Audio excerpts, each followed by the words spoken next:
Love జిహాద్ topics చూసుకున్నట్లయితే ఐటీస్లలో ఎక్కువగా జరుగుతున్నాయన్న comments అయితే వినిపిస్తున్నాయి. దీని మీద మీ ఒపీనియన్ ఏంటి అసలు? అమ్మాయిల పరిస్థితి ఏంటంటే సహజంగానే కార్పొరేట్ కంపెనీస్లలో హిజాబ్ వేసుకొని చూద్దాంలే ఏమవుతుంది అనుకుంటాం. అది మీకు తెలియకుండానే మీరు ఒక మతంలోకి మారుతున్నారన్న విషయం మీకు క్లారిటీ ఉండదు. సొసైటీలో ఏ మతాన్నైనా స్వీకరించే స్వేచ్ఛ ఎవరికైనా ఉంటుంది కదా, వాళ్ళ ఇష్టపూర్తిగా చేయడానికి ఈడ మనము రాజ్యాంగం ఒప్పుకోదు. నాకు నచ్చిన మతంలోకి నేను మారుతాను, నేను నాకు ఇష్టమైనట్టు నేను చేస్తాను అని అంటే ముస్లింలను కానీ అన్య మతస్థులను క్రిస్టియన్స్ని కానీ మన మతంలోకి రమ్మని చెప్పేసి ఎవ్వరు బలవంత పెట్టారు. కానీ అదే వాళ్ళు ఎందుకు చేస్తున్నారు అట్లా అంటే వాళ్ళ మతం మీద వాళ్ళకి నమ్మకం లేదు. ఏకైక హిందూ దేశం ఏదైనా ఉంది అంటే అది భారతదేశము. ఆ భారతదేశాన్ని కూడా సెక్యులర్గా మార్చినటువంటి ఘనత ఇందిరాగాంధీకి పోతుంది. ఇప్పుడు జిహాద్ జరుగుతలేదా, హలాల్ అని చెప్పేసి ఒకటి తీసుకొచ్చిండ్రు వీళ్ళు. సేమ్ హలాల్ చేస్తే కానీ మేము తీయము అని చెప్పేసి మన మెదడులోకి ఎక్కిచ్చారు వాళ్ళు. హోటల్స్లలో కూడా మనం తినేటటువంటి ఫుడ్లలో ఈ యొక్క స్పర్మ్ కౌంట్ తగ్గడానికి అని చెప్పేసి మందులు కలుపుతున్నారని ఒకటి. హిజాబ్ వేసుకున్న అమ్మాయిని తీసుకొచ్చి వినాయక చవితికో లేదు అని అంటే వరలక్ష్మి తనకు పూజ చేస్తుందేమో అడగండి. బొట్టు పెట్టుకోమని చెప్పండి. ముందు వీళ్ళు బొట్టు పెట్టుకుంటారా ఎవరైనా? వాళ్ళు ప్రసాదం కాదు కదా, నీ ఇంట్లో గడప కూడా దాటారు వాళ్ళు. మన రిలీజన్కి వాళ్ళు గౌరవం ఇవ్వనప్పుడు నువ్వెందుకే వాళ్ళ వెనకాల తిరుగుతున్నావు అని మేము అడుగుతాం.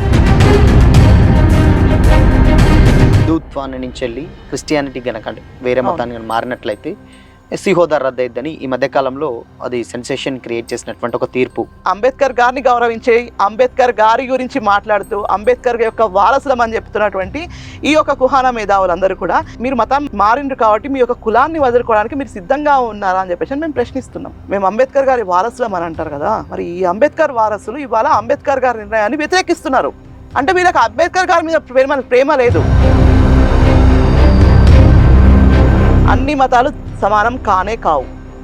మన మతం మన సనాతన ధర్మం. ఈ సనాతన ధర్మాన్ని నమ్ముకున్న వాళ్ళు ఎప్పుడు కూడా మోసపోలేదు, మోసపోరు కూడా. నమస్తే, వెల్కమ్ టు దిశా టీవీ. లేటెస్ట్గా ఒక ఇన్సిడెంట్ మనం చూసాం.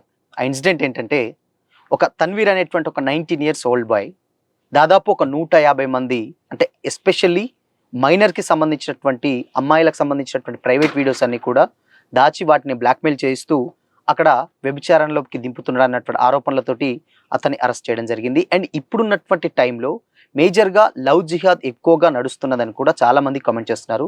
సో ఈ టాపిక్ మీద మనతో పాటు మాట్లాడడానికి ఆర్ఎస్ఎస్ సేవికా సమితి మెంబర్ హైందవ రెడ్డి గారు మనతో పాటు ఉన్నారు. మాట్లాడదాం. మేడం నమస్తే. నమస్తే అండి. మేడం, ప్రధానంగా చూసుకున్నట్లయితే ఇప్పుడు ఈ ఇన్సిడెంట్ ఫస్ట్ ఆఫ్ ఆల్ మహారాష్ట్రకు చెందినటువంటి వ్యక్తి 19 ఏళ్ళ అబ్బాయి, అంటే ఆల్మోస్ట్ అసలు ఇంకా ఎలాంటి పెద్ద ఏజ్ కూడా కాదు, జస్ట్ ఇప్పుడు టీనేజర్స్ కాంచెల్లి ఇంతమంది దాదాపు ఒక 150 మంది మహిళలకు సంబంధించినటువంటి అమ్మాయిలు, అందులో ఎస్పెషల్లీ మైనర్స్ ఉన్నారు, వాళ్ళ వీడియోస్ని ఇలా చేయడం అసలు ఏంటి, అసలు ఏం జరుగుతుందంటే ఏం చెప్తారు అసలుకి? ఒకటండి, ఫస్ట్ థింగ్ మనం గుర్తుపెట్టుకోవాల్సింది ఏంటంటే మన భారతదేశంలో ఉన్నటువంటి సంస్కృతి ప్రకారము వాళ్ళు దాడి చేస్తున్నది మన పైన బడి ఒడి గుడి. బడి ఒడి గుడి. గుడి బడి అంటే మన యొక్క చదువు పైన దాడి ఎప్పుడు మొదలైంది? అది బ్రిటిష్ కాలంలోనే మొదలైంది. అది మెకాలేతోన మన దేశంలో దాడి జరిగిందని, మన యొక్క చరిత్ర పైన దాడి జరిగింది. ఎందుకోసం అని అంటే ఈ మెంటాలిటీస్ ఏవైతే ఉన్నాయో అవి చిన్నప్పటి నుంచే మనము మెదడు లోపలికి పంపిస్తాం కదా. మనం చిన్నప్పుడే ఎట్లయితే వాళ్ళు చెప్తామో అట్లనే మెకాలే ఈ సిలబస్ ఏదైతే ఉందో ఈ సిలబస్ వల్ల ఏమైందంటే కంప్లీట్గా కూడా మనకు భారతదేశం యొక్క సంస్కృతి సాంప్రదాయాలను లేదు అని అంటే మన యొక్క ఆచార వ్యవహారాల పైన వీళ్ళంతా కూడా కంప్లీట్గా దాడి చేయడము. ఈ యొక్క బడి అన్నదాన్ని మనం కేవలం మనం విద్యాలయం అంటాం. పూర్వంలో గురుకులాలు ఉండేటివి కదా, ఆ గురుకులాలను తీసేసి ఇప్పుడు మనం కార్పొరేట్కి వచ్చినాం. మనం కార్పొరేట్ విద్యా సంస్థలు, ఎల్ఈడి స్క్రీన్స్, ఏసీ రూమ్లు ఇవన్నీ వచ్చినాయి. కాబట్టి ఇదేమైందంటే కంప్లీట్గా కూడా వీళ్ళు ఏం చేస్తారంటే దాన్ని మొత్తం నాశనం చేసేసారు. తర్వాత ఓడి అంటే అమ్మాయిలు. ఇప్పుడు మీరు ఏదైతే అంటున్నారో అమ్మాయిల మీద దాడి, భారతదేశ కుటుంబ వ్యవస్థలో ముఖ్యంగా మహిళది చాలా ముఖ్యమైనటువంటి పాత్ర. తల్లి లేనిదే కుటుంబం లేదు. తండ్రి సంపాదించుకొని రాగలుగుతారేమో కానీ తల్లి యొక్క బాధ్యతను నిర్వర్తించలేడు. కాబట్టి ఈ యొక్క బాధ్యత ఏదైతే ఉందో దీనిపైన మనము ఆ తల్లి పైన దాడి చేస్తే కుటుంబ వ్యవస్థను సర్వనాశనం చేయొచ్చు. ఓకే. కాబట్టి ఇప్పుడు వీళ్ళది ఏంది, ఒడి మీద దాడి చేస్తున్నారు. ఒడి మీద దాడి చేస్తే భారతదేశంలో ఉన్నటువంటి మన యొక్క సంస్కృతి మూలాలను సమూలంగా నాశనం చేయొచ్చు. ఇది వాళ్ళ యొక్క క్లియర్ కట్ వాళ్ళ యొక్క విజన్లో వాళ్ళకి ఎట్లాంటి డౌట్ లేదు. అది తన్వీర్ కానివ్వండి, లేకపోతే మొన్న TCSలో అరెస్ట్ అయినటువంటి ఇంకేదో అమ్మాయి షేక్, అమ్మాయి పేరు ఐడియా లేదు కానీ ఆ అమ్మాయి కానివ్వండి, లేకపోతే ఇంకెవరైనా సరే రేపు అబ్దుల్లాలు ఎవరైనా కూడా వాళ్ళ క్లియర్ కట్ విజన్ ఏంటి వాళ్ళకనంటే గజ్వాయే హింద్ చేయడం. గజ్వాయే హింద్ అంటే ఏంటి, వీళ్ళ యొక్క లక్ష్యంలో భారతదేశంలో సమూలంగా ఈ యొక్క సనాతన ధర్మాన్ని మొత్తం కూడా ఎరాడికేట్ చేయడం, ఎరాడికేట్ చేసి ఇస్లాంని ఇక్కడ పూర్తిగా కూడా వాళ్ళు చేయాలి అని చెప్పి. గతంలో మీరు ఒకసారి గమనించవచ్చు, మన యొక్క దేశం పైన దాడి జరిగింది ఇవాళ కాదు, వందల సంవత్సరాల కిందటనే మన మీద దాడి చేయడానికి అని చెప్పేసి ఎడారి మతాలు పనిగట్టుకొని వచ్చారు ఇక్కడికి. సో అందులో అక్బర్ లాంటి వాళ్ళు, బాబర్ లాంటి వాళ్ళు, హుమాయూన్ లాంటి వాళ్ళు, ఇంకా అంతకంటే ముందు వచ్చినటువంటి గజ్నీలు కానివ్వండి, గోరీలు కానివ్వండి, కాసింలు కానివ్వండి, వీళ్ళందరూ ఏం చేసిండ్రు, ఇక్కడ ఉన్నటువంటి మన యొక్క భారతీయులని మతం మార్పిడి చేసి వాళ్ళనే వాళ్ళ యొక్క ఆయుధాలుగా వాళ్ళు వాడుకోవడం మొదలుపెట్టారు. కాబట్టి ఇప్పుడు ఏమైంది, అక్కడ ఆగిపోయింది. స్వతంత్రం వచ్చింది మనకు, తర్వాత మనం ఒక రాజ్యాంగం రాసుకున్నాము. ఈ రాజ్యాంగంలో కొన్ని చట్టాలు ఉన్నాయి. ఆ చట్టాల ప్రకారము హిందూ వివాహ చట్టం అని చెప్పేసి అని మనము రాజ్యాంగాన్ని రాసుకొని మనమందరం యాక్సెప్ట్ చేసినాం, కానీ వాళ్ళు ఇప్పటి వరకు కూడా రాజ్యాంగాన్ని యాక్సెప్ట్ చేయడానికి తయారుగా లేరు. కాబట్టి ఇప్పుడు మీరంతా ఈ అబ్బాయి గురించి, తన్వీర్ గురించి మీరు అడుగుతున్నారు కదా, ఇట్లా మొత్తం ట్రాప్ చేసిండు అమ్మాయిలను, ఆ అమ్మాయిల యొక్క వీడియోస్ ఉన్నాయి, ప్రైవేట్ వీడియోస్ ఉన్నాయి, అవి ఉన్నాయి, బయట పెడతామని చెప్పేసి భయపెట్టించడము, ఇవన్నీ కూడా. ఎందుకంటే సహజంగా ఆ అమ్మాయి క్యారెక్టర్ పైన ఒక చెడ్డ మార్కు పడింది అనుకోండి, ఆ అమ్మాయి బయటికి రాలేదు.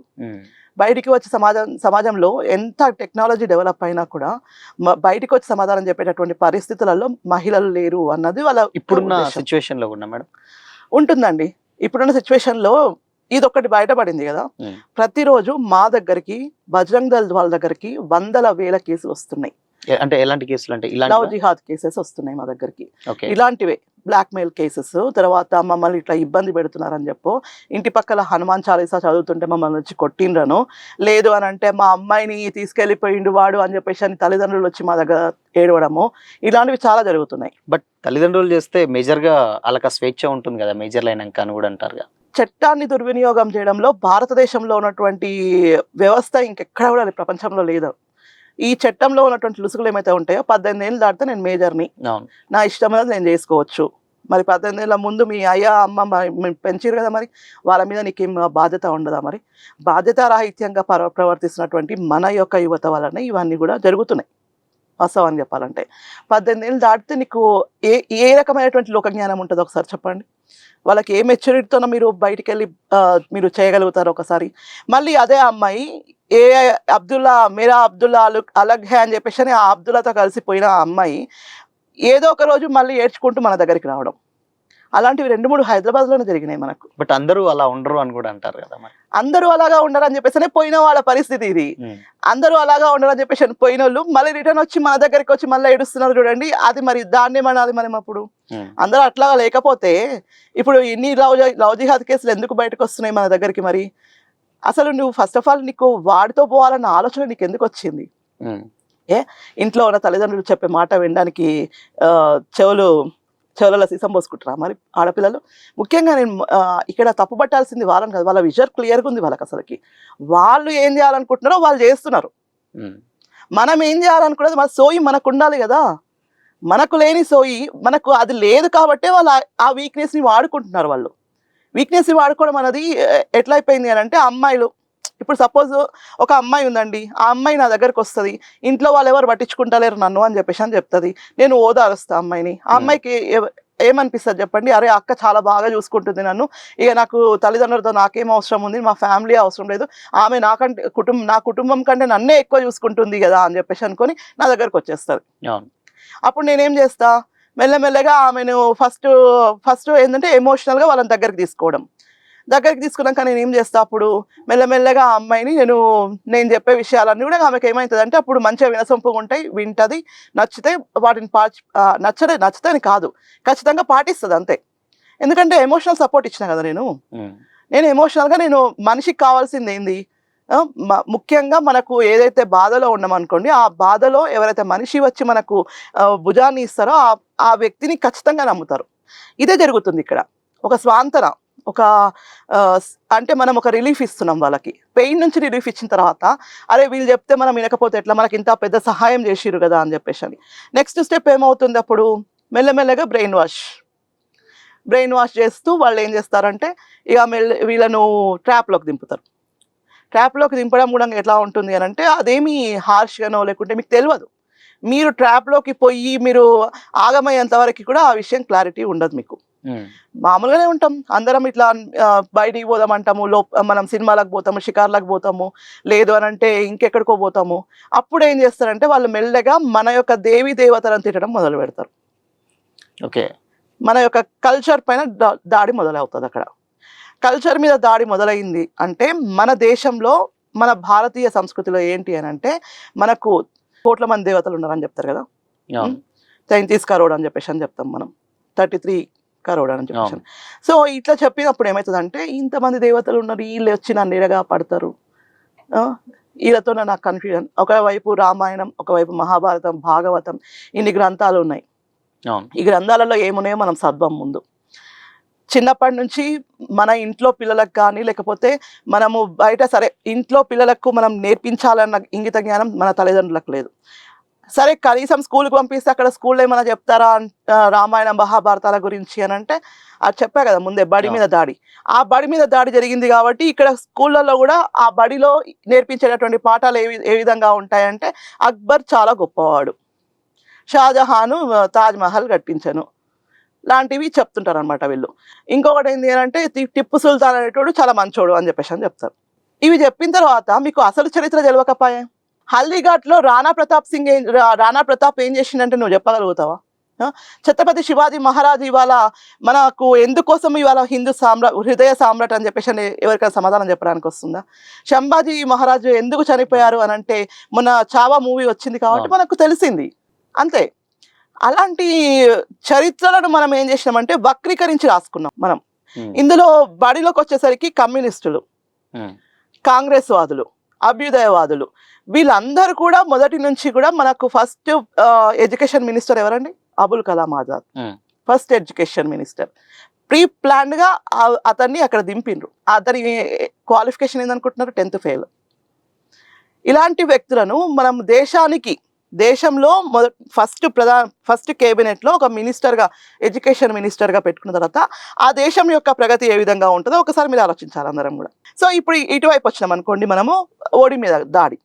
ఈ ఓడి మీద దాడిలో ఇప్పుడు ఉన్నటువంటి సిచ్యువేషన్స్లో మనం ఏం చేస్తాం, పుస్తకాలు చదివితే ఏదైతే ఉందో అదే నిజం అని చెప్పేసి అనుకుంటాం. మనం ఎక్కడ పరిశోధన చేయం, ఎక్కడ మన యొక్క లైక్ ఏమంటారు దాన్ని డిస్కవరీ చేయము. మనము దానిపైన కాన్సన్ట్రేషన్ పెట్టి మనము దాన్ని చదవాలి, అసలు లోతుగా విషయాన్ని అర్థం చేసుకోవాలని ఎవరే అనుకోరు. కాబట్టి ఇలాంటివన్నీ కూడా వాళ్ళు చెప్పగానే ఏమవుతుందంటే అరే మా ఖురాన్లో ఇట్లా అన్నారు కాబట్టి ఇదే చాలా మంచిది అనగానే అవును నిజంగానే కదా, వీళ్ళ దగ్గర ఉన్నంత జ్ఞానం మన దగ్గర లేకపోయా అని చెప్పేసి అని మనం మెల్లగా వాళ్ళ దగ్గర అట్రాక్ట్ అవుతున్నాం. ఇప్పుడు అట్రాక్షన్ అయిపోయింది ఇక్కడ. తర్వాత ఏమవుతుంది, మెల్లమెల్లగా రోజాము. ఇప్పుడు రీసెంట్గా చాలా వీడియోస్ వచ్చినాయి, చూస్తుండడం లేదు మరి. సో వీళ్ళు ఏం చేస్తారంటే ఒకసారి హిజాబ్ వేసుకొని చూద్దాంలే ఏమవుతుంది అనుకుంటాం. అది మీకు తెలియకుండానే మీరు ఒక మతంలోకి మారుతున్నారన్న విషయం మీకు క్లారిటీ ఉండదు. హిజాబ్ వేపిస్తారు, తర్వాత మెల్లమెల్లగా నమాజ్ చేపిస్తారు. బట్ ఎప్పుడైనా అంటే సొసైటీలో ఏ మతాన్నైనా స్వీకరించే స్వేచ్ఛ ఎవరికైనా ఉంటుంది కదా, వాళ్ళు ఇష్టపూర్తిగా. ఎవరికి ఇక్కడ ఇష్టపూర్తిగా చేయట్లేదు, ఇక్కడ ఎమోషనల్ బ్లాక్మెయిలింగ్ జరుగుతుంది. నేను చెప్తున్నది, నీ ఇష్టపూర్తిగా నువ్వు మారే మతంలో నీకు యాక్చువల్గా నువ్వు వాస్తవానికి ఆ మతం ఏంది అని తెలుసుకొని పోతే ఇష్టపూర్తిగా పోయినట్టు. అట్లా పోయిన వాళ్ళందరూ కూడా ఏంటంటే రిటర్న్ మళ్ళీ గర్వాపసి అవుతున్నారు. వాళ్ళకి ఏదో ఇబ్బంది కలిగి వాళ్ళు వెళ్ళిన వాళ్ళు కూడా రిటర్న్ మళ్ళీ గర్వాపసి అవుతున్నారు అనమాట. ఈ మధ్యకాలంలో రీసెంట్ టైంలో ఒక లాయర్, ఆ లాయర్ ఏంటంటే ముస్లిం లాయర్, ఆయన వాళ్ళ యొక్క మతంలో ఉన్నటువంటి లొసుగులను తెలుసుకొని తను కూడా బయటకు చెప్పడం ప్రారంభించిండు. సో ఆయన మీద హత్యాయత్నం జరిగింది, హత్యాయత్నం చేసిరు. ఓకే. చావు ముస్లిమ్స్. బతుకుల నుంచి బయటపడి అదృష్టం కొద్ది ఆయన బయటపడి మళ్ళీ ఇవాళ కోలుకుంటున్నాడు అనమాట. సో నువ్వు అంటే మీ మతంలో ఉన్నటువంటి ఎందుకు మీకు మరి మీ మతంలో అంత పట్టు లేదా, లేకపోతే మీ మతం మీద మీకు నమ్మకం లేదా మరి? అంతే కదా. ఇప్పుడు ఇంకొక ఆమె ఉంది, నాజియా ఖాన్ అని చెప్పేసి అని ఉంది, లాయర్. ఆమె కూడా కదా చెప్తుంది. నాజియా ఖాన్ అనే వ్యక్తి ఆమె వాళ్ళ మతం గురించి చెప్తుంటే చూడాలి మీరు, ఒకసారి వినండి, ఒకసారి వీడియోలో చూడండి, మీరు తెలుస్తుంది మీకు విషయం ఏంటిది అని చెప్పేసి అని. కాబట్టి ఎవరి ఇష్టం ఉన్నట్టు వాళ్ళు చేయడానికి ఈడ మనము రాజ్యాంగం ఒప్పుకోదు. నాకు నచ్చిన మతంలోకి నేను మారుతాను, నేను నాకు ఇష్టం ఉన్నట్టు నేను చేస్తాను అని అంటే ఈ దేశంలో ఒక రాజ్యాంగం ఉంది, మనకంటూ ఒక ఆర్టికల్స్ ఉన్నాయి, వాటి ప్రకారం మనం పోవాల్సి వస్తుంది. ఎవరైనా కూడా చూడండి, ఏ హిందువు అయినా ముస్లిమ్స్ని హిందూ మతంలోకి రమ్మని అడిగారా? ఇప్పటివరకు చూసారా? మన హిందువులలో ముస్లింలను కానీ అన్య మతస్థులను క్రిస్టియన్స్ని కానీ మన మతంలోకి రమ్మని చెప్పేసి ఎవ్వరు బలవంత పెట్టారు. కానీ అదే వాళ్ళు ఎందుకు చేస్తున్నారు అట్లా అంటే వాళ్ళ మతం మీద వాళ్ళకి నమ్మకం లేదు.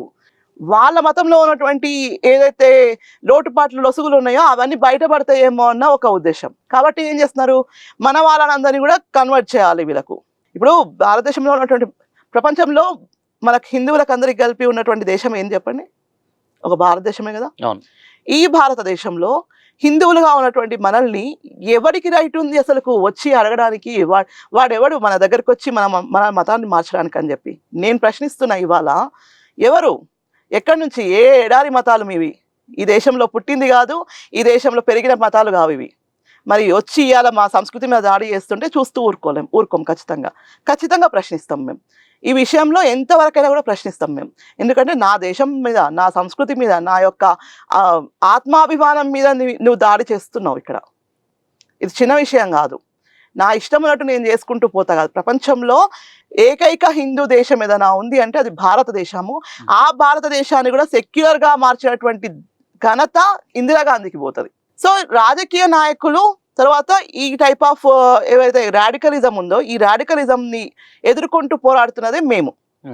ఇక్కడ ఉన్నటువంటి హిందుత్వవాదులం అందరం కూడా ఏంటంటే నా దేశం నాకు కావాలా, నా దేశంలో ఉన్నటువంటి ప్రజలందరూ కూడా హిందువులే.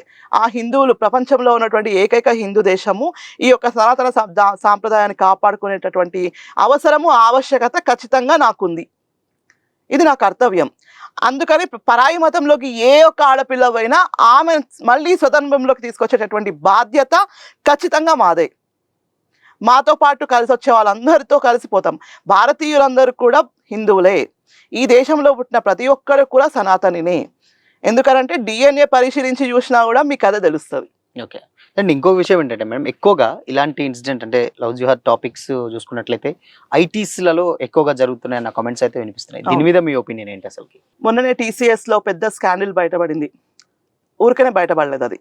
అదేదో ఊరికే అట్లా వెళ్ళి తీసింది కాదు, ఎవరు కంప్లైంట్ ఇస్తే కాదు. కొన్ని వారాల స్టింగ్ ఆపరేషన్ నడిచింది. ఓకే. మఫ్తీలో ఉన్నటువంటి పోలీస్ కానిస్టేబుల్స్, లేడీ కానిస్టేబుల్స్ ఆ లోపలికి వెళ్ళి వాళ్ళకున్న సమాచారం ప్రకారము ఇంటెలిజెన్స్ రిపోర్ట్తో వెళ్ళి వాళ్ళు అక్కడ కొన్ని వారాలు అక్కడ ఉండి అబ్జర్వ్ చేసి ఆ కేసుని బయటకు తీసుకొచ్చారు. కాబట్టి ఇవాళ ప్రపంచానికి తెలిసింది. అది TCSలో జరిగినటువంటి ఘటన అక్కడి వరకు ఆగిపోలేదు. అన్ని కార్పొరేట్ కంపెనీస్లలో కూడా ఇదే నడుస్తుంది. ఒకప్పుడు ఏమైందంటే ల్యాండ్ జిహాద్ ఉండే, లవ్ జిహాద్ అయిపోయింది, కార్పొరేట్ జిహాద్కి వచ్చింది. ఇప్పుడు ఫుడ్ జిహాద్ మనం ఆల్రెడీ చూస్తూనే ఉన్నాం. ఫర్ ఎగ్జాంపుల్ నిన్న మన జరిగినటువంటి రైట్స్ మన హైదరాబాద్లోనే జరిగినాయి రైట్స్, విపరీతమైనటువంటి రైట్స్ అయినాయి. ఫుడ్ సేఫ్టీ అధికారులే పోయి వాళ్ళని పట్టుకున్నారు. పట్టుకున్న వాళ్ళలో 90% మొత్తం కూడా వాళ్ళే, మరకలే. ఇప్పుడు మనకు ఫుడ్ సేఫ్టీ అధికారులు పోయిన తర్వాత అల్లం వెల్లుల్లి పేస్ట్ ఉంది. ఎట్లా తయారు చేస్తున్నారు? యాసిడ్స్లలో ముంచి తయారు చేస్తున్నారు వాటిని. అసలు ఫ్రోజన్ మీట్, కుళ్ళిపోయినటువంటి మీట్ దొరికింది మనకి ఇక్కడ. అది ఎక్కడి నుంచి? అది దాన్ని హోటల్కి సప్లై చేస్తున్నారు. ఆ హోటల్స్కి తినేటోళ్ళు ఎవరు? మనమే మళ్ళీ. కాబట్టి ఇవన్నీ చూస్తుంటే మీకు ఏమర్థమవుతుంది? మరి ఫుడ్ జిహాద్ జరుగుతలేదా? హలాల్ అని చెప్పేసి ఒకటి తీసుకొచ్చిండ్రు వీళ్ళు. సేమ్ హలాల్ చేస్తే కానీ మేము తినము అని చెప్పేసి మన మెదడులోకి ఎక్కిచ్చారు వాళ్ళు. ఎక్కడ దర్గాకు పోయినా సరే అక్కడ హలాల్ చేయండి మేము తినము అని చెప్పేసి అని చెప్తారు. ఈ హలాల్ అంటే ఏందో మనోళ్ళకి తెలియదు. వాళ్ళేదో మంచిగా ఉంది అని చెప్పేసి వాళ్ళకి తెలుసు, వాళ్ళకి క్లారిటీ ఉంది. హలాల్ అంటే ఏంది, ఏం చేస్తే హలాల్ అవుతుంది అని చెప్పేసి మనలో క్లారిటీ లేదు కదా. వాళ్ళు ఏదో అన్నారు కాబట్టి మనం కూడా బాగుంది, ఇదేదో బాగుంది, హలాల్ హలాల్ హలాల్ అని చెప్పేసి వీళ్ళు స్టార్ట్ చేశారు. ఇదే మన వీక్నెస్. మన వీక్నెస్నే వాళ్ళు బిజినెస్గా చేసుకుంటున్నారు. ఇక్కడ ఉన్నటువంటి ఆల్మోస్ట్ హైదరాబాద్లో ఉన్నటువంటి అన్ని రెస్టారెంట్లలో కూడా మొత్తం ఫుడ్ సేఫ్టీ అధికారులు మొత్తం చెక్ చేస్తే 90% కూడా ఈ యొక్క ఎవరైతే మైనారిటీలు ఉన్నారో వాళ్ళ యొక్క షాప్లే బయటపడ్డాయి. సో ఇది ఫుడ్ జిహాద్. ఇంకొక విషయం ఏంటి అని అంటే రోడ్లపైన అమ్మేటటువంటి పండ్ల విషయంలో మీరు ఒకసారి చూడండి, మీరు గమనించండి, మీరు వెళ్ళి మండీలలో కానివ్వండి లేకపోతే బయట రోడ్లపైన కానివ్వండి ఎక్కడ చూసినా కూడా వీళ్ళవే ఉంటాయి బండ్లు. ఆ బండ్ల విషయంలో వీళ్ళు ఏం చేస్తున్నారంటే మొన్న రీసెంట్గా జరిగినటువంటి సంఘటన ఒక మార్కెట్లో, అది కోహెడా ఒక మార్కెట్, హైదరాబాద్లో ఉన్నటువంటి మార్కెట్, చాలా పెద్ద ఎత్తున మామిడికాయలు వచ్చినాయి అక్కడికి. ఆ మామిడికాయలను ఏం చేస్తారంటే వీళ్ళు అడల్టరేట్ చేస్తున్నారు. అంటే పక్వానికి మనకు పండగ ముందుకే వాటిని జస్ట్ ఇట్లా దాని మీద పెస్టిసైడ్ కూడా కాదండి, కార్పెట్ సమాన్ అంటారు దాన్ని. అది చాలా ఎక్కువ మోతాదులో ఉంటుంది అనమాట. అది వేయగానే ఇమ్మీడియట్ గా పండు అయిపోతుంది. అంటే ఒక పండు ప్రాసెస్ ఏంది, కాయ అయిన తర్వాత ఆ పండు వండడానికి ఒక కొన్ని వారాల టైం తీసుకొని పండుతుంది. అప్పుడు యాక్చువల్ గా నువ్వు నిజమైనటువంటి ప్రోటీన్స్ విటమిన్స్ అవి వస్తాయి మనకు. మరి ఇప్పుడు దీన్ని ఏమనాలి మనం, ఫుడ్ అడల్ట్రేషన్ కాదా ఇది? మరి దీనికి సంబంధించి సమాధానం ఎవరు చెప్తారు? ఇంతకుముందుకు కార్బైట్ అనే దాన్ని ఏం చేసేవాళ్ళంటే ఒకటో రెండో పెట్టేటలా పెట్టేటోళ్ళు, కానీ ఇప్పుడు కంప్లీట్ గా దానిలోనే ముంచేస్తున్నారు. మొత్తము బకెట్లలో అది కార్బైట్ వేయడము, దానిలో నుంచి ముంచడం, పక్కకు పెట్టడం, అవి తీసుకొచ్చి మార్కెట్లలో అమ్ముతున్నారు. అట్లా టన్నుల కొద్దీ ఈ మామిడికాయలు దొరికినాయి. అడల్ట్రేషన్ అన్నది ఎంత డేంజర్ అని అంటే అది తిన్న వాళ్ళకి అందరికీ కూడా, మగవాళ్ళలో ఎస్పెషల్గా మీకు స్పర్మ్ కౌంట్ తగ్గుతుంది. జనాభా నియంత్రణ మనం ఏం చేయాల్సిన అవసరం లేదు, వాళ్ళే చేస్తున్నారు మనకు హిందువులలో నియంత్రణ చేయడానికి. ఇదే కాదు, ఈవెన్ హోటల్స్లలో కూడా మనం తినేటటువంటి ఫుడ్లలో ఈ యొక్క స్పర్మ్ కౌంట్ తగ్గడానికి అని చెప్పేసి మందులు కలుపుతున్నారని ఒకటి వచ్చింది బయటికి. సో ఇవన్నీ జరుగుతున్నదా కాకుండా ఈవెన్ చివరికి వాళ్ళు ఏం చేస్తున్నారంటే పండ్లు ఉంటాయి కదా, జామకాయలో లేకపోతే యాపిల్స్ ఇంకా వాటర్ మిలన్స్ ఉంటాయి కదా, వాటికి ఇంజెక్షన్స్ ఇస్తున్నారు. వాటి లోపల మనకు చూస్తే లోపలికి మీరు కోసిండ్రు అనుకోండి ఒక పండుని, దానిలో మాకు నల్లగా కనిపిస్తుంది. మనకు ఒక నీడిల్ లోపలికి పెట్టి కుచ్చితే పడుతుంది కదా అది. సో అది మొత్తం కంప్లీట్గా ఆ పండును మొత్తం కూడా సర్వనాశనం చేసి ఉంటుంది. అప్పటికే దాని లోపలికి ఇంజెక్ట్ అయినటువంటి ఆ ఇంజెక్షన్ వల్ల మనం తిన్న తర్వాత పరిస్థితి ఏందో ఒకసారి మీరు ఆలోచించుకోండి. సో ఈ కైండ్ ఆఫ్ మెంటాలిటీ అన్నది ఎంతవరకు కరెక్టు? నువ్వు వ్యాపారం చేయాలి అనుకున్నప్పుడు నిజాయితీగా చేయి, 4 పైసలు తక్కువ వచ్చినా ఇబ్బంది లేదు. కానీ నువ్వు ఇట్లా మనుషులను చంపడానికో లేకపోతే నీకు ఇతర మతాల మీద ద్వేషం ఉంది కాబట్టి వాళ్ళ యొక్క సంతానాన్ని తగ్గించాలని చెప్పేసి అని మీరు చేసినటువంటి కుట్రలను మరి మేము ఎదుర్కోకపోతే రేపు భవిష్యత్తులో మనం ఉంటామా అండి? మరి రేపు మన పిల్లలకు భవిష్యత్తు ఉంటుందా?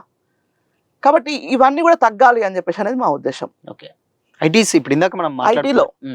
ఐటీలో కూడా ఇదే జరుగుతుందండి. సేమ్ నేనైతే ప్రాసెస్ చెప్పానో, అమ్మాయిల పరిస్థితి ఏంటంటే సహజంగానే కార్పొరేట్ కంపెనీస్లలో ఒత్తిడి ఎక్కువ. అవును. ఈ ఒత్తిడి వల్ల ఏమవుతుందంటే హెచ్ఆర్ మేనేజర్స్ ఎవరైతే ఉంటారో వాళ్ళకి భయపడతారు. ఎందుకంటే అమ్మో హెచ్ఆర్ ఏమంటాడో, హెచ్ఆర్ ఏమైనా వాడు ఇచ్చిన రిపోర్టు పైన ఆఫీసర్స్కి కానీ లేకపోతే ఎవరికైనా హెచ్ఆర్ రిపోర్ట్ ఇచ్చిందంటే అక్కడ పిల్ల ఉద్యోగం ఉంటుంది, పోతుంది. అది మాత్రం పక్కా హెచ్ఆర్ మీద డిపెండ్ అయి ఉంటుంది మొత్తం. కాబట్టి ఏంటంటే ఈ హెచ్ఆర్ల రూపంలోనే వీళ్ళందరూ రిక్రూట్ అవుతున్నారు. టాప్ లో ఉన్నటువంటి హెచ్ఆర్లు ఎవరైతే ఉంటున్నారో వాళ్ళందరూ కూడా ఈ యొక్క ముస్లిమ్స్ ఉంటున్నారు. టీసీఎస్లో జరిగింది అదే. టీసీఎస్లో మొన్న మహారాష్ట్రలో నాసిక్లో జరిగినటువంటి విషయంలో రంజాన్ మాసం మొత్తం కూడా మీరు చెప్పులు వేసుకోకుండా మనం ఆఫీస్లో నడవాలి అని చెప్పేసి ఒక నోటీస్ బోర్డు అంటించారు వాళ్ళకి అక్కడ ఆఫీస్లో. ఏ రకమైనటువంటి కార్పొరేట్ కంపెనీ అది? ఎవరి కంపెనీ అది? మీరు ఎక్కడ రంజాన్ అయితే మిగతా పండుగలకు కూడా అప్పుడు మనం ఏం చేయాలి, దసరాకు దీపావళికి కూడా మేము చెప్పులు వేసుకోకుండా తిరుగుతాం, మీరు కూడా తిరగండి అంటే వాళ్ళు ఒప్పుకుంటారా? వాళ్ళు ఒప్పుకోరు. కానీ అదే రంజాన్కి మాత్రం మన హిందువులందరూ కూడా ఆల్మోస్ట్ అక్కడ పనిచేసే వాళ్ళంతా కూడా హిందూ అమ్మాయిలే. ఇంకొకటి ఏంటంటే ఇందులో వచ్చినటువంటి విషయము కేవలం మెజారిటీగా అమ్మాయిలనే ఈ మధ్య టీసీఎస్ రిక్రూట్ చేసుకుంది. ఎక్కువగా ఆల్మోస్ట్ 90% అమ్మాయిలే. అబ్బాయిలకు జాబులు దొరుకుతలేవు, అమ్మాయిలకు దొరుకుతున్నాయి జాబులు. ఎట్లా దొరుకుతున్నాయి అసలుకి? పక్కా ప్లాన్ తోటి అంటారా? Completely pre planned. వాళ్ళ యొక్క విజన్, వాళ్ళ యొక్క లక్ష్యం ఒకటే, గజ్వాయ హిందూ చేయడం. దానికోసం అని చెప్పేసి కంపెనీలు, కార్పొరేట్ కంపెనీలను వదిలిపెట్టారు. వీళ్ళు పండ్ల మార్కెట్లను వదిలిపెట్టారు, ఫ్రూట్ మార్కెట్స్ని వదిలిపెట్టారు, మీట్ మార్కెట్ని, ఏ మార్కెట్ అయినా సరే దాన్ని వదిలిపెట్టే సమస్యలు లేనే లేదు వీళ్ళు. సో ఇప్పుడు టీసీఎస్ లాంటిదే కాదు, మేము రీసెంట్గా సోషల్ మీడియాలో చాలా చూసాం. ఐ మీన్ నేను డైలీ ఫాలో అవుతూ ఉంటే పెద్ద పెద్ద హ్యాండిల్స్లలో అన్నిట్లలో కూడా వాళ్ళకి వ్యక్తిగతంగా వాళ్ళు మెసేజ్లు పెడుతున్నారు. సార్ మా దగ్గర కూడా ఇదే జరుగుతుంది, టెక్ మహేంద్రలో ఇదే జరుగుతుంది అని, లేకపోతే ఇంకేదో కంపెనీలో ఇదే, కార్పొరేట్ కంపెనీలో ఇదే జరుగుతుంది, మా దగ్గర కూడా ఇదే పరిస్థితి ఉంది అంటే ఒక దగ్గర బయటపడేసరికి మొత్తం డొంక తీగలాగితే డొంక కదులుతుంది కదా, అట్లా తయారైంది అనమాట. మొత్తం అందరు కార్పొరేట్ కంపెనీ సెక్టర్ మొత్తం ఇట్లనే ఉంది అని చెప్పేసి కంప్లైంట్ చేస్తున్నారు. ఇప్పుడు దీనికి పరిష్కారం ఏంటిది అసలుకు? వీరందరినీ రిక్రూట్ చేసుకునేటటువంటి ఈ కంపెనీల ఓనర్లు ఎవరైతే ఉన్నారో వాళ్ళని ముందు ఇంటరాక్షన్ చేయాలి, అడుగుతాయి. ఊరికే కంపెనీ చేసిందని మిగతా కంపెనీస్ అన్ని అలా ఉండవు కదా మేడం? అలా ఉండవు కాదండి, మా దగ్గర ప్రూఫ్స్ ఉన్నాయి, మా దగ్గర ప్రూఫ్స్ మా దగ్గర మేము మాట్లాడము. సోషల్ మీడియాకు మీరు ఒకసారి ట్విట్టర్ ఓపెన్ చేసి చూస్తే మీకు కోకోలలు అసలుకి మీరు జస్ట్ #TCS అని కొడితే వస్తాయి, మొత్తం మీ కంప్లీట్ డీటెయిల్స్ అని కూడా మనకు అందులో కనిపిస్తాయి. క్లియర్ కట్ గా మనకు పబ్లిక్ డొమైన్ లోనే కనిపిస్తున్నాయి అవన్నీ కూడా.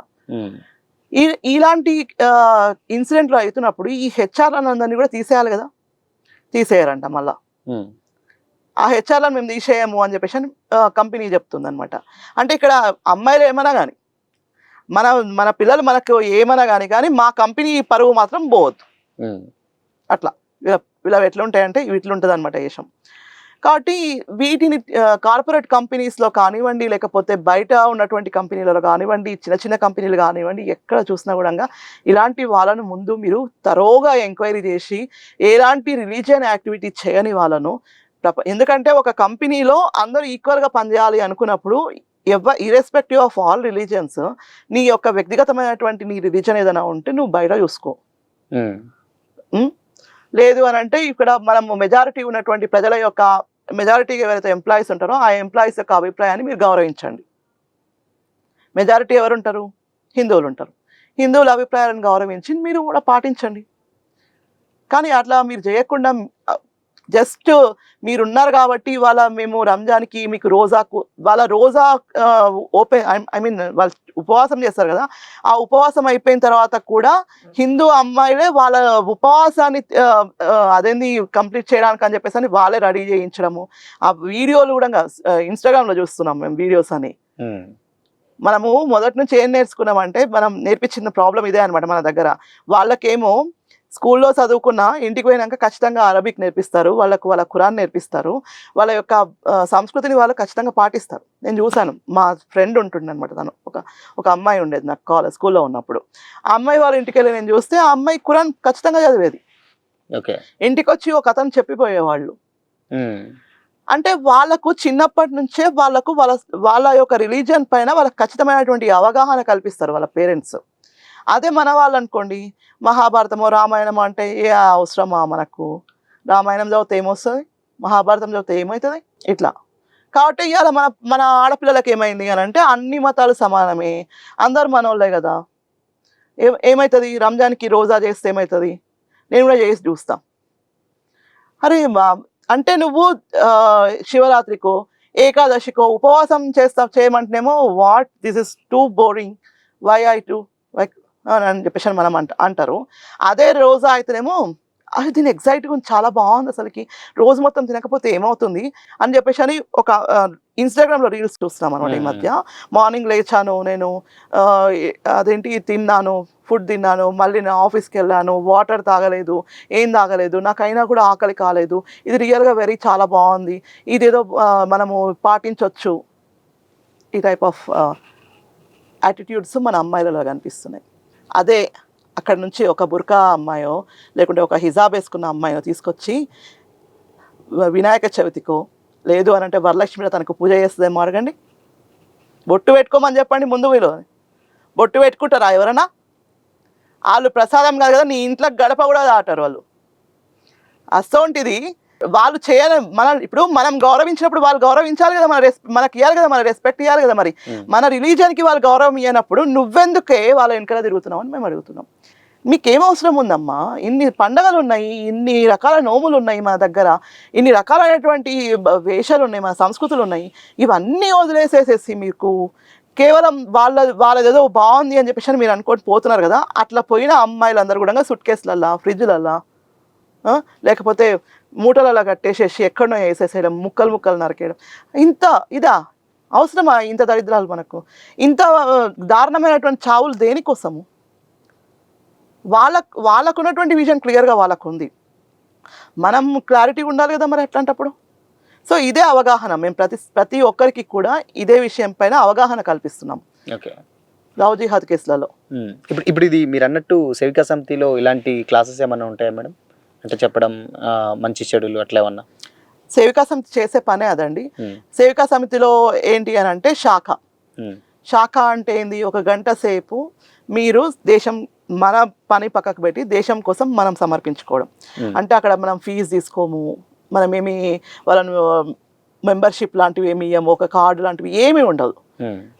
మేము కూర్చొని 10 మంది అమ్మాయిలను కూర్చొని మన యొక్క ధ్వజానికి, మన కాషాయ రంగు ధ్వజం, భగవద్ధ్వజ అంటాం మనం. ఎందుకంటే మహాభారత కాలంలో అర్జునుడి రథం పైన ఎగిరినటువంటి ధ్వజం అది. సో అలాంటి ధ్వజాన్ని మనము ఇక్కడ పెట్టుకొని, గురువుగా పెట్టుకొని మేము ప్రార్థన చేస్తాము. నమామో వయం మాతృ భూపుణ్య భూస్వాం త్వయా వర్ధిత సంస్కృత త్వచ్చుతా అని చెప్పేసి అని మేము చెప్తాం అనమాట. నమామో వయం మాతృ భూపుణ్య భూస్వాం అంటే నా యొక్క భారతదేశంలో ఈ యొక్క భూమాతకి నేను నమస్కరిస్తున్నాను అని చెప్పేసి అని మనము అక్కడ నేర్పిస్తాం. మనం దేశరక్ష పరం పుణ్యం దేశరక్ష పరం వ్రతం దేశరక్ష పరోయాగ దేశ సేవాలతో భవయత్ అంటాం మేము. దేశ రక్ష కంటే పరమ పుణ్యమైనటువంటి ఇది ఇంకోటి లేదు. దేశ రక్షణలో ఖచ్చితంగా మనం అందరం కూడా ఉండాలి. దేశ రక్షణలోనే మన యొక్క జీవితం పోవాలి అన్న ఈ యొక్క శ్లోకం మీకు ఎక్కడ కనిపిస్తుంది చెప్పండి? అదే కాదు, గీత్స్ ఉంటాయి మా దగ్గర, ప్రాతస్మరణీయ మహిళలు అంటాం. అహల్య ద్రౌపది సీత తారా మండోదరి తత పంచకం నామస్మరే నిత్యం మహాపాతక నాశనం అని అంటాం. అహల్య ద్రౌపది సీత తారా మండోదరి ఎంతమంది మహిళలు, అంతమంది సాధ్వీమణుల యొక్క చరిత్ర మనం చదవగలుగుతాము. అదే కాదు, మేము ఘంటానాద హమేదేత నిత్య జాగృతి వత్సలే అని చెప్పేసి అని అంటాం. అంటే అష్టభుజాదేవి చేతిలో గంట ఉంటుంది అనమాట. ఘంటానాదానికి మనము మొత్తం ప్రపంచం మొత్తం మేల్కుంటుంది. ఓకే, నిత్య జాగృతి అని అంటే ప్రతిరోజు జాగృతంగా ఉండాలి అన్న ఒక సూచన ఇస్తుంది సేవికా సమితి. కాబట్టి ఇందులో మనం నేర్పించేది ఏంటి అని అంటే మనము కర్రసామ నేర్పిస్తాం. ఆత్మ సంరక్షణ ఏ విధంగా చేసుకోవాలి, సెల్ఫ్ డిఫెన్స్ ఏ విధంగా చేసుకోవాలి. ఇప్పుడు చాలా మంది ఈ మధ్య కేరళ కళి అని చెప్పేసి అని నేర్చుకుంటున్నారు కదా. అలాంటి యుద్ధ విద్యలు కాకుండా మనం ఏంటంటే మనం సెల్ఫ్గా అట్లీస్ట్ మనకి మనం రక్షించుకోవాలి. అమ్మాయిలము నీ యుద్ధ అంటే కరాటే నేర్పిస్తాం మేము, యోగాసనాలు నేర్పిస్తాం మేము, పాటలు నేర్పిస్తాము, ఆటలు నేర్పిస్తాము, చర్చా కార్యక్రమం ఉంటుంది. ఓకే, చర్చలో వచ్చేసి మన దేశాన్ని ఏ విధంగా మనం కాపాడుకోవాలనో, లేకుంటే రామాయణం గురించో మహాభారతం గురించో, లేదు అని అంటే మన యొక్క మహనీయుల గురించి మనము ఆదర్శాలుగా మేము ముగ్గురిని పెట్టుకున్నాము. మాతృత్వానికి జిజాబాయి, ఛత్రపతి శివాజీ మహారాజు గారి అమ్మగారు, సో జిజాబాయి. తర్వాత కర్తృత్వానికి మనము అహల్యాబాయి హోల్కర్, మీకు తెలిసే ఉంటుంది అహల్యాబాయి హోల్కర్ ఎంత పెద్ద రాణి. తర్వాత నేతృత్వానికి ఝాన్సీ లక్ష్మీబాయి. వీళ్ళందరూ ఎవరు? మన వాళ్ళు కాదా?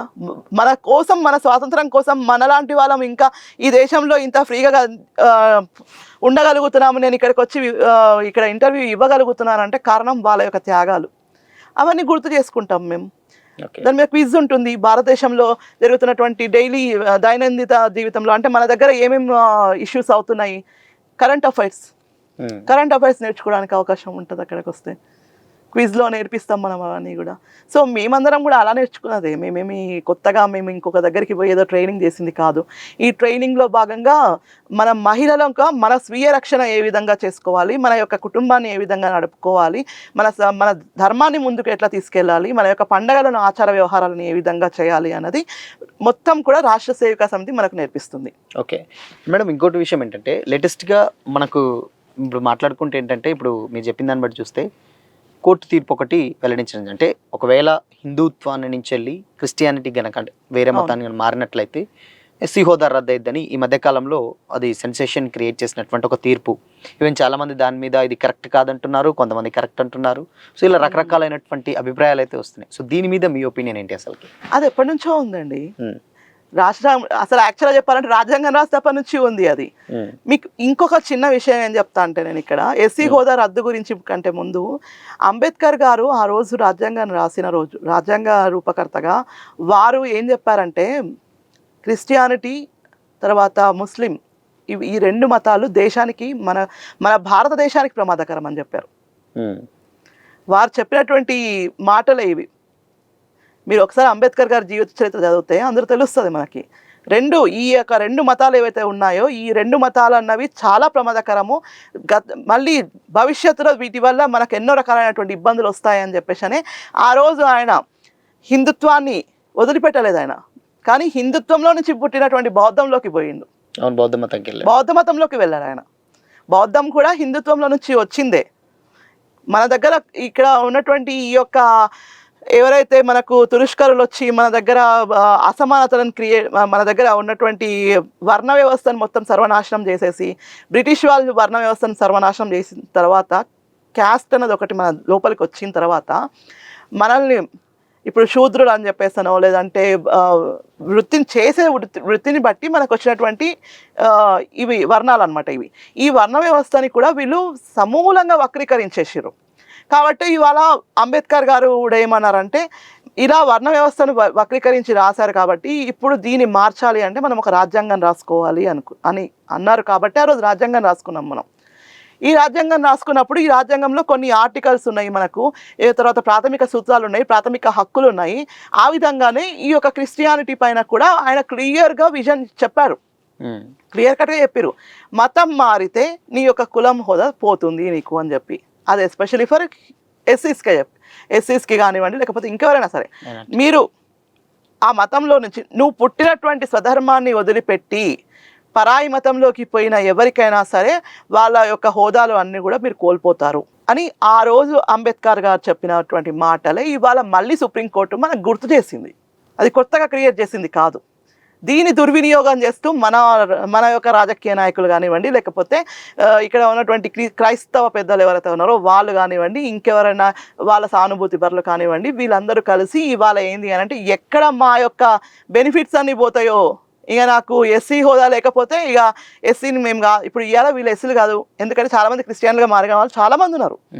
ఆ మారిన వాళ్ళందరూ ఏం చేయాలి, ఇప్పుడు స్వతంత్ర మళ్ళీ తిరిగి హిందూ మతంలోకి రావాలి, మన సనాతన సంప్రదాయంలోకి రావాల్సి వస్తుంది. ఇప్పుడు వచ్చింది అనుకోండి, ఏమవుతుంది అని అంటే, ఒకటి వాళ్ళ ఐడెంటిటీ దెబ్బతింటుంది. వాళ్ళకు వచ్చేటటువంటి ఫండ్స్ ఏవైతే ఉంటాయో బయట నుంచి వచ్చేటివి మొత్తం ఆగిపోతాయి. సో ఈ ఇన్సెక్యూరిటీలు ఏమవుతున్నాయంటే చాలామంది కూడా వాళ్ళు వ్యతిరేకించడం మొదలుపెట్టారు. ఇక్కడ ఆల్రెడీ రాజ్యాంగమే ఉంది కదా, రాజ్యాంగాన్ని రాసినటువంటి అంబేద్కర్ గారిని మీరు గౌరవిస్తారు కదా, అంబేద్కర్ గారిని గౌరవించే, అంబేద్కర్ గారి గురించి మాట్లాడుతూ అంబేద్కర్ యొక్క వారసులం అని చెప్తున్నటువంటి ఈ యొక్క కుహానా మేధావులందరూ కూడా ఇవాళ మీరు మతం మారిండ్రు కాబట్టి మీ యొక్క కులాన్ని వదులుకోవడానికి మీరు సిద్ధంగా ఉన్నారా అని చెప్పేసి మేము ప్రశ్నిస్తున్నాం. వదులుకోండి. నువ్వు పుట్టినటువంటి మతాన్ని నువ్వు వదులుకున్నప్పుడు నువ్వు పుట్టినటువంటి కులాన్ని నువ్వు ఎందుకు వదులుకోలేవు? మరి మేము అందుకే అంటాము, గడప లోపలనే కులం, గడప దాటితే హిందువులం అంటాం మేము. మరి ఆ మాట మీరు అర్థం చేసుకోకుండా వక్రీకరించి మాట్లాడతాము, కేవలం మా రాజకీయ పబ్బం గడుపుకుంటామనో, లేకుంటే మాకు వచ్చిన మా స్వార్థం కోసము అమాయకమైనటువంటి ప్రజలందరినీ కూడా మేము మభ్య పెడతాము అని అంటే మాత్రం చివరికి సుప్రీంకోర్టు కూడా చూసింది.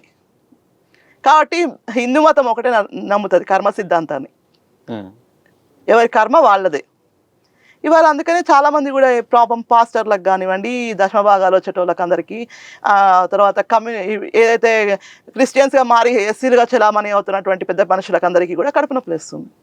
బట్ ఇది ఎప్పటికైనా అంటే కేసు వాళ్ళు ఉన్నటువంటి స్వేచ్ఛని భంగం కలిగించినట్టు అవుతుందని కూడా కొంతమంది అంటున్నారు. దీని మీద ఏం చెప్తారు? మరి స్వాతంత్రాల గురించి మనం అప్పుడే మాట్లాడేసుకున్నాం, రాజ్యాంగం రాసుకున్నప్పుడే మాట్లాడుకున్నాం, కొత్తగా మాట్లాడుకునేది ఏం లేదు ఇందులో.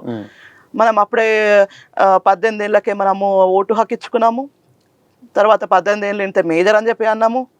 మన అమ్మాయిలు 18 ఏళ్ళు నింటే ఎవరినైనా పెళ్లి చేసుకో అని చెప్పిన మీరు ఇవాళ మరి మతం విషయంలో మాత్రం ఎందుకు వెనక్కిపోతున్నారు మీరు? అంబేద్కర్ గారి మీద గౌరవం లేదా మీకు? అంబేద్కర్ గారు రాసినటువంటి రాజ్యాంగం మీద మీకు నమ్మకం లేదా? మీ మీద మీకు నమ్మకం లేదా? మరి ఎందుకు నాటకాలు ఇవన్నీ కూడా? అంటే మీరు ఎంత పెద్దోళ్ళు అయిపోయారంటే సుప్రీంకోర్టు తీర్పునే మీరు వ్యతిరేకిస్తారా? కొంతమంది రాజకీయ నాయకులు కొంతమంది కాదు, ఉమ్, రాజ్యాంగాన్ని గౌరవించాలంతే. ఈ రాజ్యాంగం మీకు నచ్చలేదు కాబట్టి రాజ్యాంగాన్ని మార్చేస్తాం, మేము కొత్తది రాసుకుంటాం అని మాట్లాడితే మీరు ఇంకా అంబేద్కర్ గారిని ఏం గౌరవించినట్టు నేను అడుగుతున్నాను ఇవాళ. నేను నిజంగా నాకు అంబేద్కర్ గారు అంటే విపరీతమైనటువంటి గౌరవం. వారి యొక్క జీవిత చరిత్రను చూసినా కూడా ఆయన చేసినటువంటి స్ట్రగుల్, ఆయన యొక్క మేధావితనము, ఆయన యొక్క డిగ్రీల ఇప్పటివరకు నాకు తెలిసి బహుశా ఇంత అన్ని డిగ్రీలు దేశంలో ఎవరికి లేవు. మరి అలాంటి అంబేద్కర్ గారిని మీరు పొద్దున లేస్తే మీరు ఆయన గుత్తేదారులు అని చెప్పుకుంటారు కదా, మరి మేము అంబేద్కర్ గారి వారసులం అని అంటారు కదా. మరి ఈ అంబేద్కర్ వారసులు ఇవాళ అంబేద్కర్ గారి నిర్ణయాన్ని వ్యతిరేకిస్తున్నారు. అంటే వీళ్ళకి అంబేద్కర్ గారి మీద ప్రేమ లేదు. వాళ్ళకు రావాల్సినటువంటి దశభాగాలు, వాళ్ళకు బయట నుంచి వచ్చేటటువంటి విదేశీ ఫండ్స్, వాళ్ళకు ఉన్నటువంటి ఇక్కడ రాజకీయ హోదాలు, వీటి మీదనే ప్రేమ ఉంది. కాబట్టి ఎక్కడ ఎవరికి ఏ హక్కులకు భంగం వాటిల్లడం లేదు, ఏ హక్కులు కూడా ఎవరి దగ్గర నుంచి తీసుకోవడం లేదు. దీన్ని రాజకీయ నాయకులు రెచ్చగొడుతున్నారు అనుకోవచ్చు, అంటే నార్మల్ పీపుల్స్ అట్లా. డెఫినెట్గా అండి. ఇప్పుడు రాజకీయం అంటేనే రెచ్చగొట్టడం అవుతుంది కదా, వీళ్ళ పనే అది కదా. ఒక మంచి చట్టం తీసుకొచ్చినాము, ఒక మంచి పని చేస్తున్నాము. ఉదాహరణకు ఆర్టికల్ 370 ఉంది. దానికోసం అని చెప్పేసి శ్యామా ప్రసాద్ ముఖర్జీ గారు ఆ రోజు ఏక్ దేశ్ మే దో నిషాన్ దో విధాన్ దో ప్రధాన్ నహి చెలేగా అని చెప్పేసి ఆయన ప్రాణాలు అర్పించిండు అక్కడ. ఎందుకంటే భారతదేశం అని అంటే భారత మాతగా మనం ఊహించుకున్నప్పుడు ఆమె యొక్క మస్తకం అది కాశ్మీర్ అన్నది. మరి ఆ కాశ్మీర్ని మీరు అంతర్భాగం కాదు అని చెప్పేసి నువ్వు ఎట్లా మాట్లాడతావు ఆ రకంగా? మరి ఆ రోజు దేశం కోసం పోరాడినటువంటి శ్యామాప్రసాద్ ముఖర్జీని మీరు అన్యాయంగా చంపేసిరే. ఆ రోజు నుంచి ఈ రోజు వరకు కూడా వీళ్ళు చేస్తున్నటువంటి పనే అదే. వాళ్ళకు దేశం అభివృద్ధి చెందాలనో లేకపోతే ఇక్కడ ఉన్నటువంటి మన హిందువులు అభివృద్ధి చెందాలనో ఏమాత్రం లేదు. మేమున్నన్ని రోజులు, బతికిరాని రోజులు నాకు ఏ సీటుకు డోకా ఉండొద్దు, బతికిరాని రోజులు నేనే ఉండాలి, బతికిరాని రోజు నేనే ఏలాలి. ఈ స్వార్థం ఏదైతే ఉందో రాజకీయ నాయకులలో, అది పోకపోతే మాత్రం వాళ్ళని ఎవరు బాగుపరచలేరు. ఇక్కడ ఉన్నటువంటి మనం ప్రధానమంత్రి నరేంద్ర మోదీ గారు మాత్రం ఆయన విషయంలో మాత్రం ఖచ్చితంగా చెప్పగలుగుతాను నేను, ఆయన ఏది అంటే అది చేసి చూపిస్తారు, ఏది చెప్తే అది చేస్తారు. కాబట్టే ఇవాళ చట్టసభల లోపల కూడా మహిళలకు 33% రిజర్వేషన్ వాళ్ళు కేటాయించారు. నారీ శక్తి బంధన్ అధినయ ప్రకారము ఇవాళ చట్టసభలలో 33% మహిళలు వస్తున్నారు. మరి అదే 60 సంవత్సరాల కిందట ఉన్నటువంటి కాంగ్రెస్ పార్టీ ఎందుకు చేయలేకపోయింది? మీకు రాజ్యాంగం పట్ల గౌరవం లేదా? మహిళల పట్ల మీకు రెస్పెక్ట్ లేదా? మరి ఎందుకు ప్రతిదాన్ని కూడా రాజకీయం చేయాలి? కుల విషయంలో రాజకీయం చేస్తాము, మతాన్ని రాజకీయం చేసేది వాళ్ళు, కులాన్ని రాజకీయం చేసేది వాళ్ళు, కులాలపై రెచ్చగొట్టి కులాలుగా విడదీస్తున్నటువంటి వాళ్ళు. కులగణన చేయించింది తెలంగాణలో కాంగ్రెస్ పార్టీ, గుర్తుపెట్టుకోండి. సెంట్రల్లో ఉన్నటువంటి కేంద్రంలో ఉన్నటువంటి బీజేపీ పార్టీగా చేయించింది. ఇక్కడ ఉన్నటువంటి కాంగ్రెస్ పార్టీ కులగణన చేయించింది.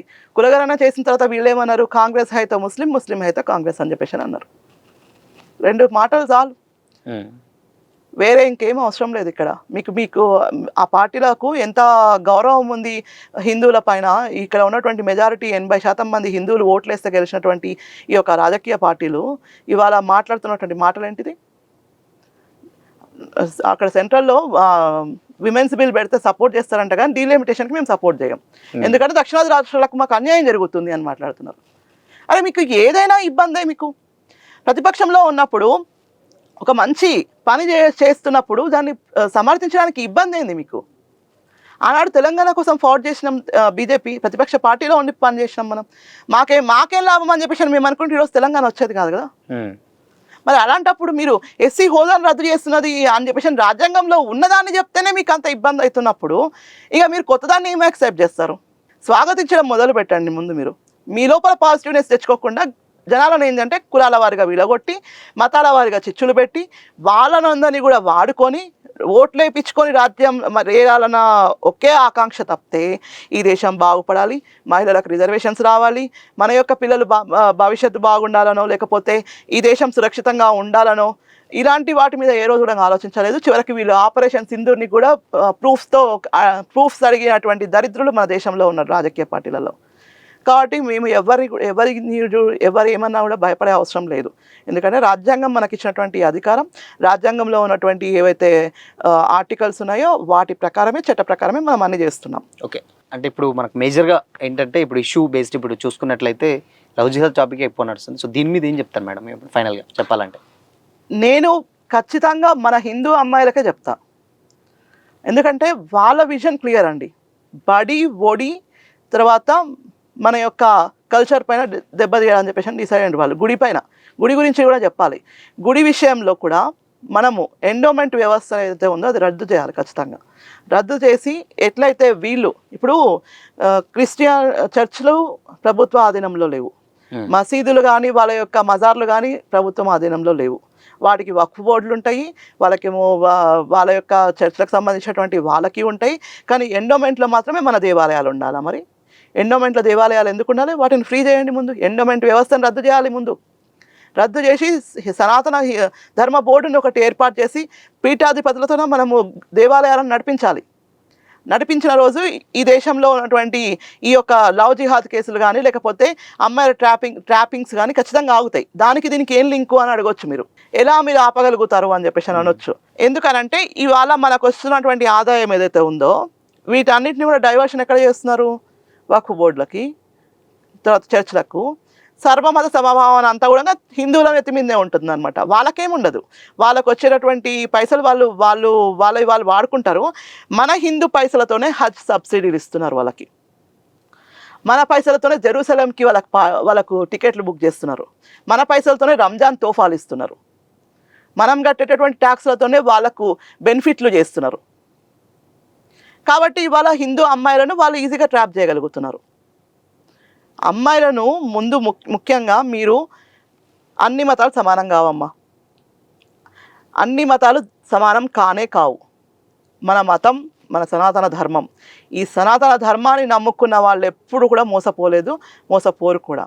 కాబట్టి మీరు ఏదైతే మతంలో పుట్టారో ఆ మతాన్ని, మీ యొక్క తల్లిదండ్రులను గౌరవించి, మీ యొక్క చుట్టుపక్కల ఏం జరుగుతుంది, అసలు మీ దోస్తులు ఎవరు, మనం ఎవరితోనో దోస్తాను చేస్తే మంచిగా ఉంటుంది, ముందు ముఖ్యంగా మరకలకు దూరంగా ఉండండి. మరకలు అనేటివి మంచిది కాదు, మరక ఎప్పటికీ మంచిది కాదు. కాబట్టి హిందూ అమ్మాయిలు సాధ్యమైనంత వరకు సోషల్ డిస్టెన్స్ అంటాం చూడు, మనం కరోనా టైంలో సోషల్ డిస్టెన్స్ మెయింటైన్ చేస్తాం కదా, సోషల్ డిస్టెన్స్ ఖచ్చితంగా మెయింటైన్ చేయాల్సిందే ఎవరైనా సరే, ఇర్రెస్పెక్టివ్ ఆఫ్. ఎందుకంటే అందులో కేవలం అబ్బాయిలు ట్రాప్ చేయట్లేదు, అమ్మాయిలు ఈ విషయంలో బాగా హెల్ప్ చేస్తున్నారు వాళ్ళకి. ఇదే కేరళ 1, కేరళ 2 స్టోరీస్లలో కూడా మనకు చూపించింది. అమ్మాయిలను ఫస్ట్ వీళ్ళు పంపిస్తారు ఇక్కడికి మన దగ్గరికి. సపోజ్ నేనున్నాను, నాకు తుర్క దోస్తు కలుస్తుంది, ఆ దోస్తు నేను ఇద్దరం కలిసి తిరుగుతుంటాము, వాళ్ళ గ్యాంగునంతా తీసుకొచ్చి పరిచయం చేస్తుంది నాకు, వాళ్ళతో కలిసి నేను ఏదో ట్రిప్కి పోతా, అప్పుడు అక్కడ ఏదో జరుగుతుంది, అప్పుడు ఎవరిది బాధ్యత? కాబట్టి బీ కాన్షియస్. మీ చుట్టుపక్కల ఏం జరుగుతుందో తెలుసుకోండి. ఎంతసేపు తిన్నామా, పండుకున్నామా, నా జాబ్ నేను చేసుకున్నానా అనుకుంటూ పోతే మాత్రం సమాజంలో కుదరదమ్మా. ఇప్పుడున్నటువంటి పరిస్థితులలో అస్సలకి కుదరదు. చివరికి వీళ్ళు సాఫ్ట్వేర్ ఎంప్లాయీస్ లాగా కూడా తయారైనరు. అంతకుముందుకు మొన్ననే జరిగింది, అక్కడ దాదాపు 6 మంది డాక్టర్లను పట్టుకున్నాం మనం. రెజిన్ హైదరాబాద్లో మళ్ళీ పట్టుకున్నది కూడా రెజిన్ని తయారు చేసి జస్ట్ కొంత డిఫరెన్స్లోనే మనం తప్పించుకోగలిగినాము. లేకపోతే ఇవాళ మనం కూడా ఇక్కడ కూర్చొని మాట్లాడుకోలేకపోతుంటే. మొన్న డాక్టర్లు అయిపోయింది, ఇవాళ ఇంజనీర్ల పరిస్థితి, రేపు ఇంకేదో ఫీల్డ్లో నుంచి చూడంగా వాళ్ళు వస్తారు. కాబట్టి ఒకటే చెప్తున్నాము, మరకలకు దూరంగా ఉండండి. ఓకే, సో ఇది మొత్తంగా హైందవ్ రెడ్డి గారు చెప్తున్నటువంటి మాటలు. సో మీకు ఇన్ కేస్ దీంట్లో డౌట్ కానీ ఏదైనా అడగాలనుకుంటే కింద కామెంట్ సెక్షన్లో మెన్షన్ చేయండి. సో ఇది వాళ్ళ స్పెషల్ ఇంటర్వ్యూ. మరో ఇంటర్వ్యూతో మళ్ళీ కలుద్దాం. Until then keep watching. This is Shyam signing of.